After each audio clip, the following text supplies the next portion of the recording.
I rung them up and I said, hey boys, do you want to end up in the grey neoclassical building? I said, you're using my tagline, get that down. So Benny is the director of Todds Sleep Activity Centre and Todds Sleep Shelving and Racking.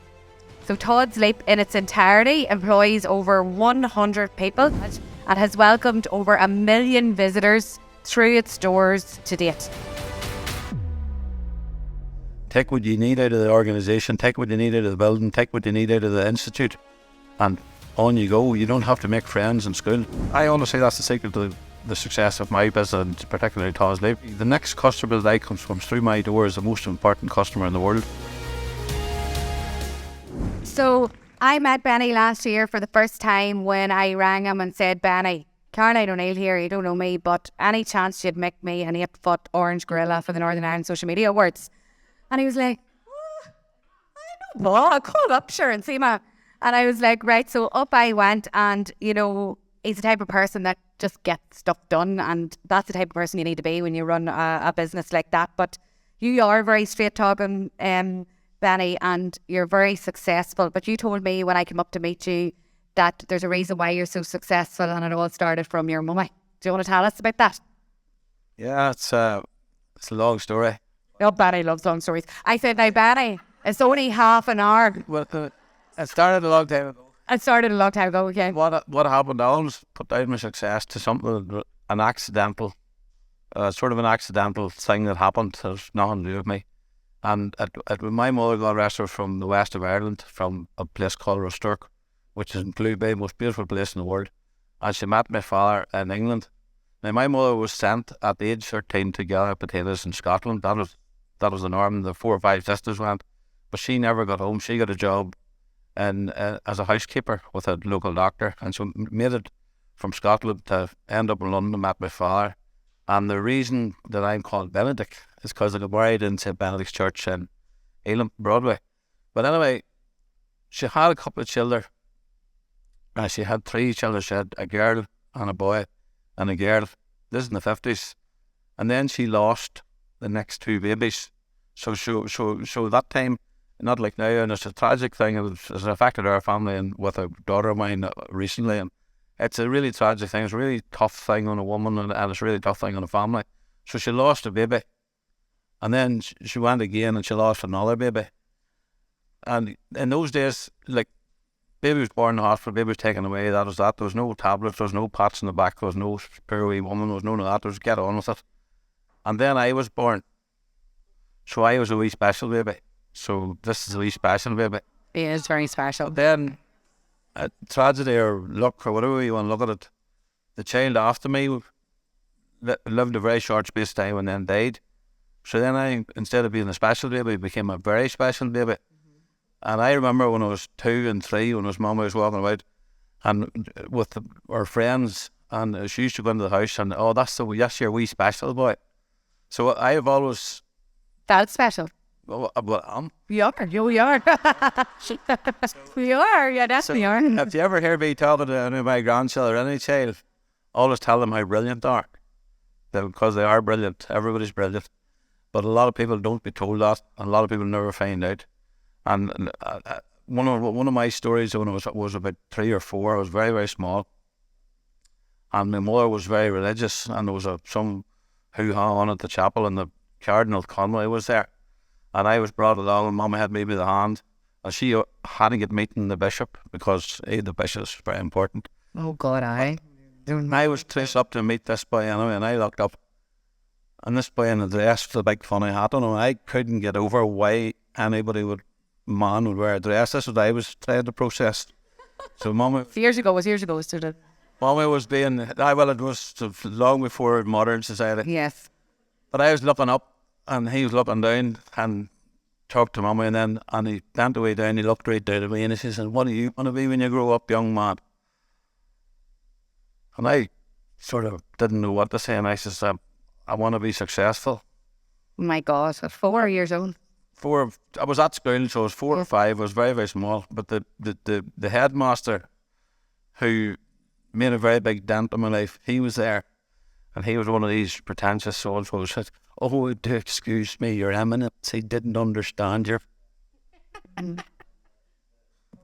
the cardinal looked at him and says, "Oh no, master, you didn't understand his answer." Very good. Good for him. But Absolutely. Yeah. I never processed the information. I never processed why he said that, but it was so important, but I didn't get.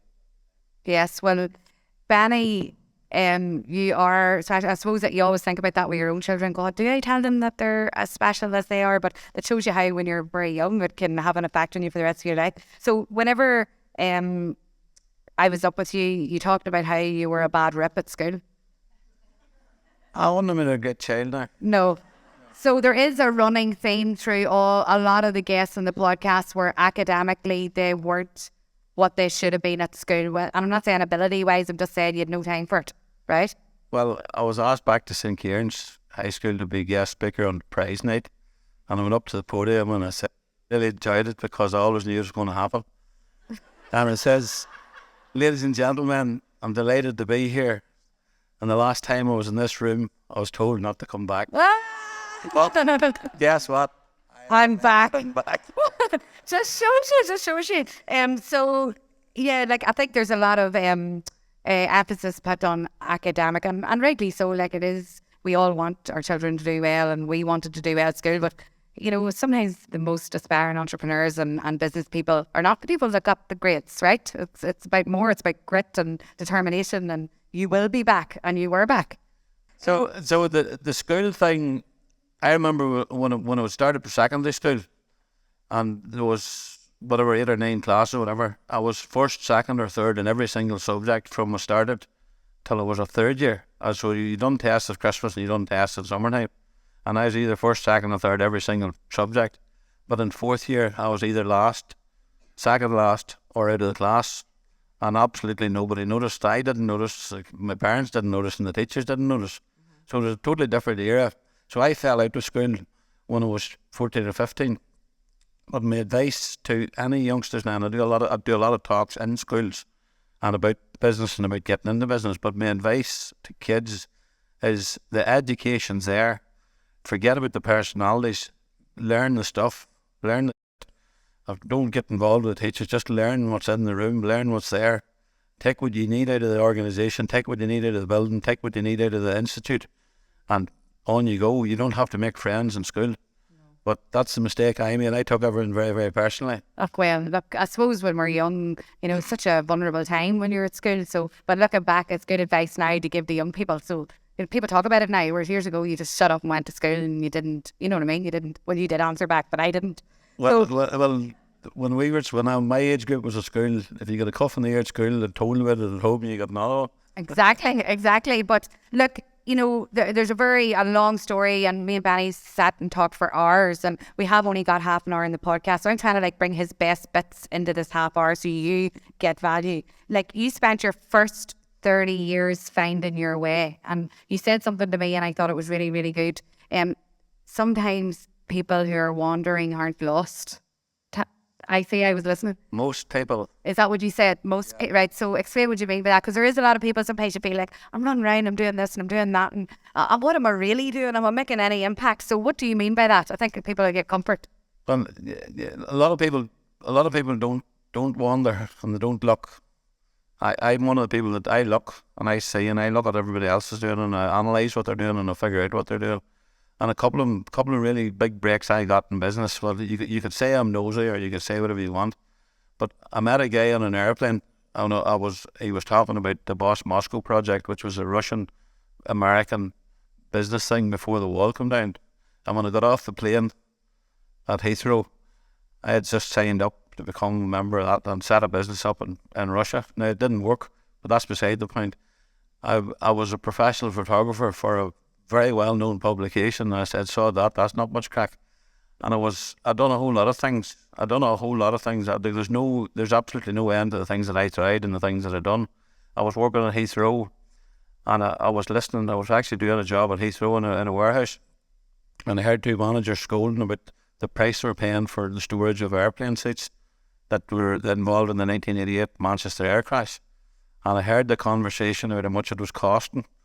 And I made my way to find the disposals manager of British Airways. I says, I want to buy them seats off you. What did you say to him? I said, I want to buy them seats off you. He's 15,000 aircraft seats. And he says to him, and how much are you prepared to pay for them? I says, well, how much are you prepared to pay me to take them out of your warehouse? So you need a man like Benny with you when you're doing the dealing. Right. So to cut a long story short, I was known for 2 years as Benny the Seat. Ah. Because I was selling seats, airplane seats all over there, everywhere. All the vans in the company and all these cinemas and all these places and boats and everywhere. So what is that? Grab an opportunity when you hear... Well, the thing is, you have 2 of these and 1 of these, my mother always said. You know what I mean? And if you listen twice as well as you talk, you'll hear what happens. And if you act, and if you have the balls, so go for it, go for it. Yeah. You know what I mean? Like, some do, some don't. So what? Next place. That's my business motto. You told me that after 30 years of trying all these different things, and yes, some worked and some didn't, you read a book, and that you took action after you read that book. Tell us a wee bit about that. Yeah, I'm going to say it's 89 or 90. Don't remember exactly. I'm not good at dates and stuff because they're unimportant. But at a particular time in my life, I was reading the Sunday Times, and in the personal ads there was this ad for a book. This book will change your life, blah, blah, blah. Anthony Robbins, world-renowned motivational speaker, blah, blah, blah. This book, blah, blah, blah. Read this book. Money back guarantee, 1999, what have you. Down to the post office, postal order, no credit cards, no nothing that time. I says, I'll not be long reading the book, I'll send it back, I'll get the money back, because I couldn't afford it. So I bought the book. There's a book called Awaken the Giant Within. And I was working at lorries and fixing trucks, and that's what I was doing. I was a sole trader on my own, making a living, paying the bills, working very, very hard. But I sat down, I'll come in from the 10 o'clock tea, postman arrived, and I started reading the book. And I read the book in one sitting. So I never actually got up from the table, bar, bathroom and eating. And I read the book cover to cover.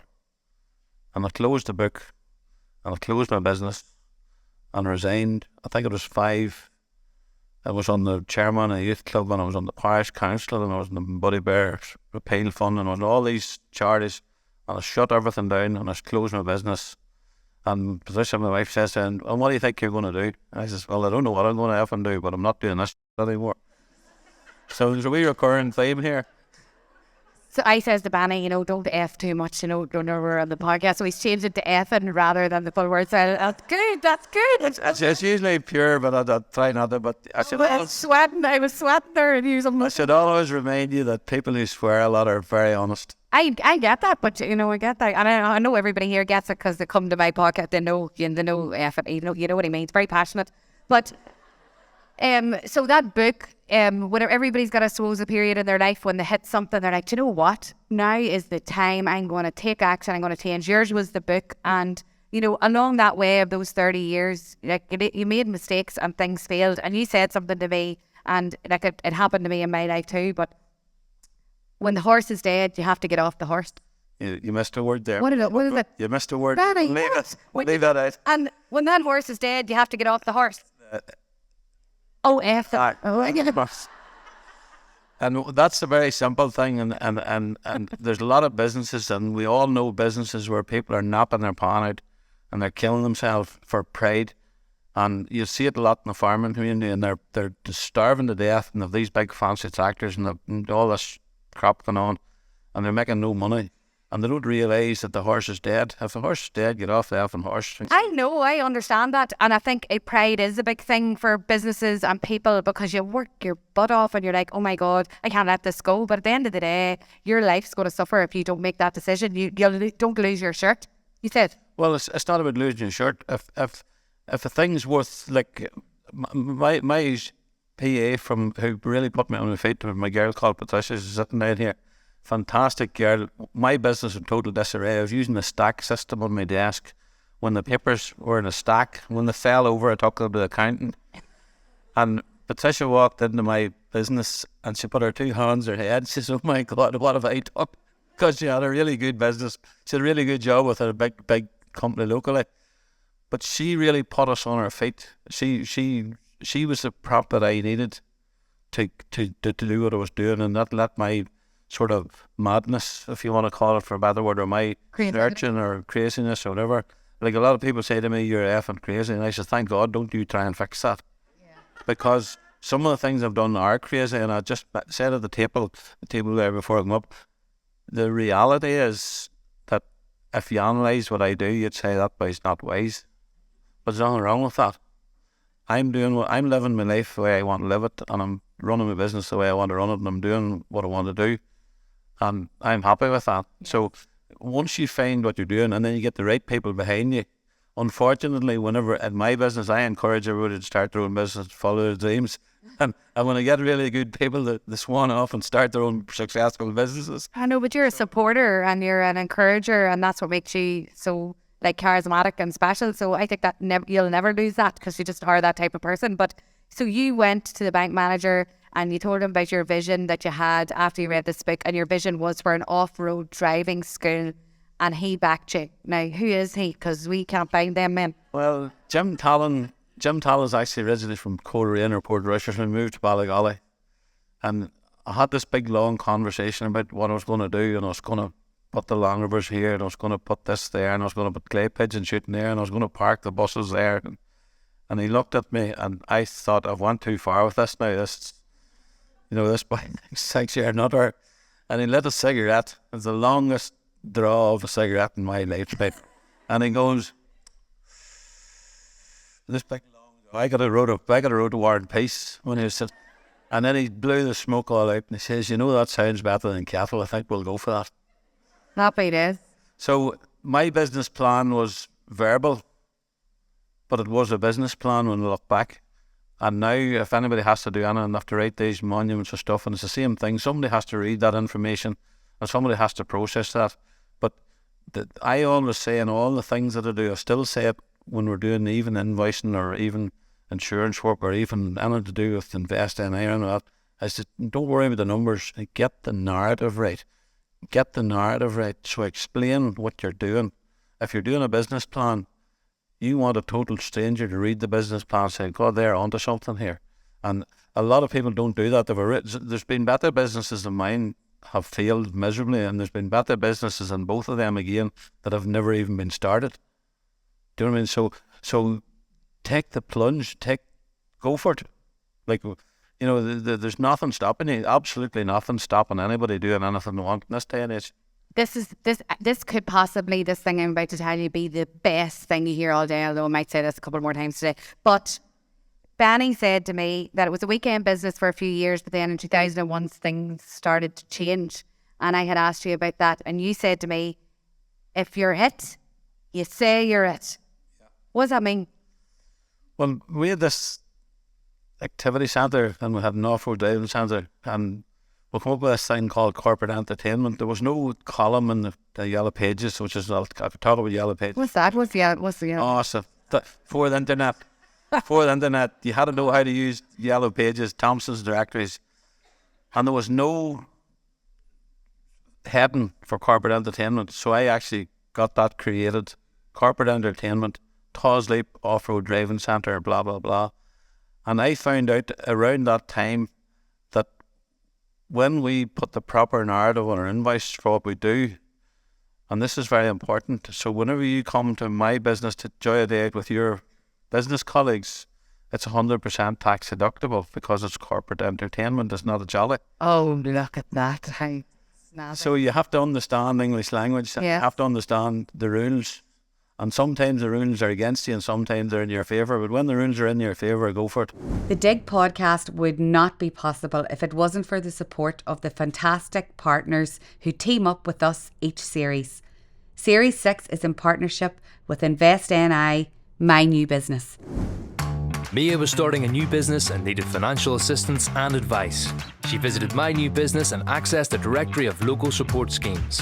From grants and loans to advisory support, there was help available for her specific needs. Need help starting your new business? Visit nibusinessinfo.co.uk/mynewbusiness. Now let's get back to making it happen. So everything that we do now at Todds is corporate entertainment. By the way, 100% tax deductible. Roll up. Don't be afraid to book. if you're it, you say you're it. So a lot of people struggle. I can clarify that. Right. I was racing off-road jeeps, and I had a new jeep built for the season. I can remember quite well what the age was, because if you look at my race vehicles, my competition number is always my age. And this particular one was number 45. Okay. And it was all ready to go. It was all ready to go to the championship. It was all ready. Causley, blah, blah, blah. Fun. I said, something missing here. And I went to the guys that done the stickers and the decals. And I put a big thing on the bonnet of it, on the two sides of it. Ireland's #1 corporate entertainment centre. And I said, let's... And who told you were Ireland's #1 corporate? Me. The way I looked at it was, we were the first one, and there wasn't much competition about it, so we were #1. But there was no point in me knowing that. Everybody else had to know that. So true. And there's a lot of people that... This was pre-internet, so Yes. So then the era that started, we started our website, I think, in the early 90s, when there was people dial-up broadband and with a lot of rubbish going on, and we were involved heavily with the internet before the .com bubble burst. We were really going to go down that road, and then we sort of shied back from it. But the Ireland's #1, and we still use that. And they're a wrecking company, believe it or not. If you look at the Yes. it's Ireland's #1, is it? But nobody's going to come and put you in jail, because there's another man going to be coming on later that talks about that. You just do it, and you don't care what anybody says, unless nobody's going to die. So there's people listening, and they shy back from saying they're the best. And I thought... That's an Irish thing or a Northern Irish thing. Well, of course you're the best. Of course you're the best. Who's better than you? Nobody. Do you know what I mean? Like, why would you buckle down? Why would you buckle down the high street shops or the high street businesses or this and that, the other? Like, we seen a thing. Our tagline used to be Muddy Marvellous, and we seen a thing. Silverstone Race Circuit done a big advertising campaign, and they said on it, our off-road tracks are bloody marvellous, or Muddy Marvellous.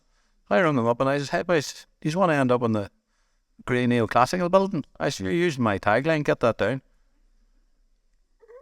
They take it down? Absolutely, that's mine. So you said it is. You might be small and you might be insignificant, you might be rural and you might be in the sticks and you might be this and you might be that. But I always say you're it if you say you're it. I love it. Who loves it? You hear it? So there's people reach out over different platforms being like, oh, I'm just this wee small person that does a wee thing out the back in this wee cabin that I have. No!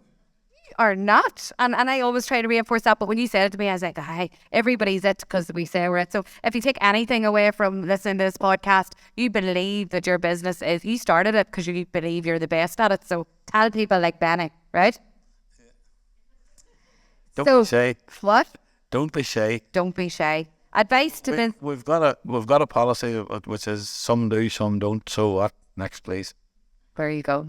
Some do, some don't. So what? Next, please. I want to know advice to businesses who are trying to stay at the top of their game. You guys are, and I know we're laughing there saying you're #1, but you are, because you do things differently, more creatively. What would you say to businesses? Because it is a saturated market in loads of different spaces. How do people stand out? How do they be that best? Well, authenticity. I'm a reasonable age. I've had my outdoor activity centre for over 30 years. I've never visited a competitor. I have no idea what they're doing. It's actually none of my business. I don't care what everybody else is doing. I don't care what they're trying to do. I know what I'm doing, and we create stuff, and we create stuff from brand new. So I know our thing's authentic because it came out of here. It wasn't copied. It wasn't made up. So we've just done there over lockdown. We done the world's first ethical zoo. You actually did. It is. Yes, it is, and it's amazing. Yes, it is amazing. It's the best in the world, and it's #1 in the world. And why is it #1 in the world? Because there is only one in the world, so it's #1. This is an ethical zoo at Todds for your kids. It is really, really cool. Yeah. So that's again, wandering dog finds a bone. You know, what's out there, what's missing. And the other thing that I always say to people in business, what problem are you trying to solve? You know, a lot of people set up a business and they're blah, blah, blah, I'm going to do this, I'm going to do that, I'm going to do this, I'm going to do that. But that's brilliant. What problem are you trying to solve? What are you bringing to me? What are you bringing to me? People come to me all the time. Will you sponsor me? I've got a rally car, I've got a motorbike. Will you sponsor me? I say, well, tell me what you're going to do for me, and then I'll let you know. But you tell me what you're doing with this. So it's exactly the same with your business. What is the problem that you're trying to solve? Do you know what I mean? If like a lot of the conversation earlier you in the closed trade, the closed trade is saturated, but there's still, everybody in this room could join the closed trade, and there's enough work for every single one of them. Because guess what? There's 5 million people on this island, and every one of them's got 6 or 7 or 8 or 9 or 10 sets of clothes. And Patricia, who started her company called Soul Sister, I always say, Big shout out for Soul Sister, Cal Island. I always say, every woman in the country has got more shoes than she needs, Yes, and she's going to buy more. so true. And the other thing about your business to remember is dead simple. There's 3 million or 5 million people in the country, and if every single one of them come to your door looking your product, you couldn't serve it. Yeah. So don't worry about being top of the market or head of the market or biggest or whatever. You'll always get enough that'll do you. There's enough business out there for everybody. And it has never in my lifetime been as easy to make money. Now, it's hard to run a business, it's hard, there's all sorts of problems. There's lots of problems in hospitality and staff, and there's a whole lot of things, but we have to overcome them. We have to overcome them. The other thing that I said to you, and the secret of keeping your business number one or keeping your business at the top of the heap, if you take every single day that you open the door of your business and treat that day as the first day your business opened, and I'm doing that now after 30 years, and when I go into business, into work tomorrow and I open the door in the morning, that's my first day open. So whenever you've got your business, and you've seen this everywhere, you see it everywhere, all these filling stations and barbers and hairdressers open up, and they carry your groceries out for you, and they hold up the umbrella to keep you from getting wet, and there's get you a cup of coffee, and you're the most important person in the world, and then that wanes and wanes and wanes and wanes. They hit the side of you coming, and the next thing they're closed and they're gone, and there's boards in the window. There's a reason though, that's because they let that lapse. They didn't treat it like the first day every day. That's I always say that's the secret to the success of my business, and particularly Todds. The next customer that comes through my door is the most important customer in the world, and the next one after that's the most important in the world. And it doesn't matter if they're on a T-buck program where the government's paying and they have no soles in their shoes or their feet, or if the multinational or whatever. Like we done a birthday party for the CEO of Citibank. We done his birthday party, one of the richest. What kind of man is he now? Ordinary, Right. every day. Loved the fact that he knew where he was and everything else. We googled him. Apparently, he was worth 17.6 billion. Well, now I've heard some big figures over the last couple of weeks, so it's just a lot to shock me these days. But He was an ordinary person. Yes. Loved what he got, and loved the way he was treated, the same as everybody else. Yeah. You know what I mean? And we didn't. There was no brown nosing in our company. Yeah. You come in, you pay your money, you get your stuff, and on you go. But you're no more. Everybody's treated the same. Absolutely. Yeah. Absolutely. So they're treat every day in your business like the first day. I think that's really, really important, because we can get tired, we can get lazy in our processes, and the customer will feel that. And then when they move on, it's not really their fault, it's your fault. So I think if we take that away from the podcast today, it'll be really, really good. So I just want to say, before we move on to the final one about making it happen, I know you don't mind me saying this, but you took a stroke in 2014. So how did that change your life or affect you? Well, the first thing I'd done, and I've actually been thinking about it. I was actually thinking about it because on this Thursday, Tuesday, I actually was knocked out twice on Tuesday. At work? At work, within an hour. Totally unrelated incidents. Totally unrelated. And I was thinking, that's a wee reminder. Somebody's trying to tell me something here. When I took my stroke, I had been at a thing like this the night before. I'd done a talk on 6 Cross Community Centre about starting your own business and all that, and working flat out. Up the next morning, 6 o'clock to go. And I was for Dublin, and my son was still working, living at home, so he wasn't married at the stage.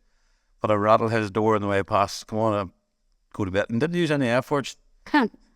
Don't believe that, but Anyway, so knocked him, and I walked out to take my shower, and just like that, I'm just gone.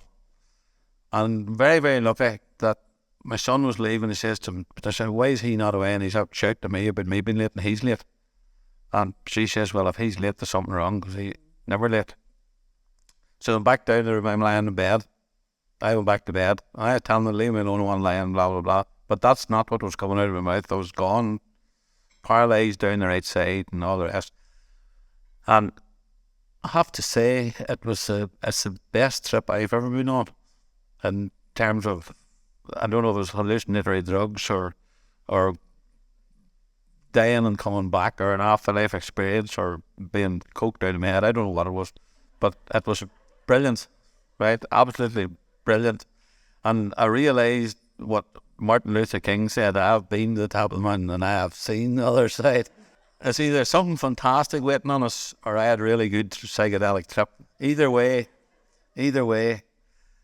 I had a fantastic time during my stroke. That's an awful thing to say. I didn't realise that was... Well, that's right. It's most amazing thing that ever happened to me. Why? But What do you mean? just in my head. Okay. In my head, and the journey I went on. Okay. But when I come out of that, I had a couple of major problems. I had a thing called a cognitive blank, which is the doctor's way of saying that your head's cut. My mother told me that for years. So there's neurons in my head that are disconnected, and short-term memory is not good, and so on. But for about 3 or 4 or 5 months, I couldn't remember ABC. It was unbelievable. And when I was in the hospital, people had brought me magazines about classic cars, stuff that I'm really into, and I couldn't read them. And there was one classic car magazine there, and I read it about 40 times. I was class. Look at that car, Capri for sale, whatever. And my brother or son was saying, you were telling me that yesterday. Oh, I've never seen that before, but look at this car. He says, you showed me that yesterday. So the head was completely and totally toasted. And the whole physicalities came back reasonably quickly, but there had no strength. I don't say it probably took me about 3 years, maybe 4 years, to get back to where I needed to be. So it wasn't that I decided to slow down. I didn't. I was just beat back. Yeah. And very, very lucky that my business survived when that happened. And there was a few things happened. There's a few discrepancies happened. We got placements, and don't ever get a placement MD. Don't get what? I don't ever get a placement MD. Oh, right. Your business, and a placement accountant. Okay. Don't, okay. Especially if they don't like it. That's for the next podcast. We'll go into that in detail. So, my determination, I come back. Right, what the doctors told me was grave, but they have their opinion. But I didn't actually believe them, and you don't have to believe what the doctor tells you. It's good advice to take the tablets, not in case you die. But the taking time off and doing this, and I know, like, what sort of a stupid doctor told me that he says you need to take up golf or something, and I can't say. Right, don't be sagging any golfers here now, because no, I can't say what I told him, but. But I'll tell you bravely. I think, I suppose, what it shows is that major life incident happened, but you're here telling your story, and you didn't listen to that. You'll not be able to do this. You thankfully were able to go on, but it does change your perception on things, I'm sure, like make you look at life differently. Like, well, absolutely. What's your purpose in life? You're on a journey and all that. You have to know your purpose. I know, that's true. And you have to do your journey. What would you say to everybody that's listening? Well, we know what you'd say, but what are you going to say again about making it happen? So loads of people listening, and everybody's going to be listening to this weeks apart, so they're going to need a wee recap. What would you say to someone who's struggling to make it happen? Well, the first thing you got to do is you got to believe in yourself. You got to believe in yourself. And if you don't believe in yourself, there's no point in starting a business. There's no point in applying people. There's no point. You're wasting. All you're doing is going to blow dough. I've been involved in umpteen businesses over the years through startups and helping them out and so on. One business who I'm not going to say the name of, and it was 4 senior people with a big bank locally, and they got massive payout. This is in the 90s, before the thing went pear-shaped. And the 4 boys invested in a food company. And I says, boys, that's not going to work. I says, you need it. This is your price point. I says, this is your price point. Your price point's $4.99. But anyway, to cut a long story short, they invested their life savings, their parents' life savings, they mortgaged their properties, and they set up this fantastic product, price point $5.95. and it bombed. It bombed. And they stayed at it, and they stayed at it, and they stayed at it, and they stayed at it till the banks repossessed their houses. So the factory's gone, the house gone, so they were up the snakes and down the ladders. But the problem that the boys had is they were all big balls McClatchy to each other about how big a businessman they were, but none of them actually believed in themselves. And then they didn't believe in the business, and the business didn't work. I know. I have a friend, and she said to me this morning, I said, are you going to do that thing at Easter? And she said, no, I don't know, no. I said, what are you on? Why? She's like, I just don't know. I don't think it's going to work. And I was like, what? And she doesn't believe in herself. And I believe in her, and she will do it after this podcast today because I know she's listening. But you have to believe in yourself because nobody else is going to believe in you if you don't, right? Absolutely. Well, I liken it to pushing your car. So whenever let's roll it off on this. Let's end it on this. If you go out there now and your car doesn't start, people don't push cars now, they ring the AA and stuff. Years ago when we were young and poor batters and stuff, a lot of time you had to push your car to get out. But when you go to push your car, everybody in this room would come and help you. They'll help you to push the car. You jump into the car, put on the heater and the radio, and look in the mirrors, there's nobody pushing the car. Because there's nobody going to push you if you're not pushing yourself. Can we please have a big round of applause for Benny O'Hanlon? Thank you for listening to another episode of the Dig podcast. It's an absolute privilege to be your host every week and to spend time with the most driven, inspirational people. Don't forget to tag us on social at Dig for Success if you enjoyed this week's conversation. And until next week, keep taking those steps to making it happen in your business and in your life.